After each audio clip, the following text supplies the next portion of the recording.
গ্যাসের চুলা নামাইয়া চুলার উপরে আমার দাঁড়া করাই রাখ।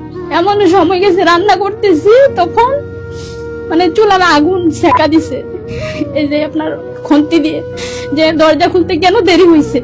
ওনার মানে তরকারি রান্না করছি, রান্না করার পরে তরকারিতে নাকি তেল একটু বেশি হয়ে গেছে, ওই নিয়ে গরম তরকারি হুলি পাতিল সব আমার এদিকে ডাইলা দিছে, মানে এখনো পুরো আছে।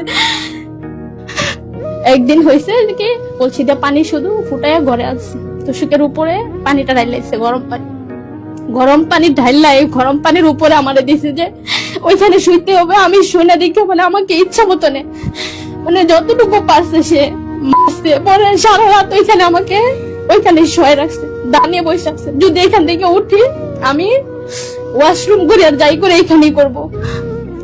সারা রাত এখানে রইলাম, কিন্তু আমি আবার মানে এত কষ্টের মধ্যে কান্না করলো দোষ, যে আমি কান্না করি কি জন্য, কান্না থামাবি না আবার বাড়ি খাবি।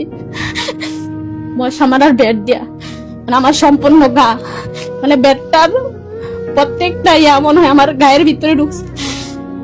বাড়িতে গেছি, আমি গোসল করতে গেছি ওয়াশরুমে, আম্মু জানি কি জন্য গেছে, আম্মু গিয়ে দেয় আমার পিঠের মধ্যে অনেক সুপ সুপ দাগ।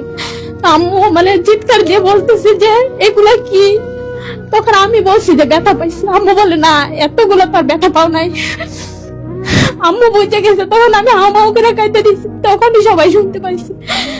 আরেকদিন গামছা নিছে, গামছা নিয়ে যা ফ্যানের সাথে আমাকে ঝুলাইয়া মাথা ফেলবে, মানে আমার মতো নারীর নাকি বাঁচার অধিকার নাই। তারপর আমি 999 ফোন দিয়ে আমি ওইখান থেকে উদ্ধার হয়ে যাচ্ছি। আসার পর থেকে আমি এতদিন পর্যন্ত ঢাকাতে আছি। তখন আমি মানে রাগে আমি ওনাকে ডিভোর্স দিয়ে দিই।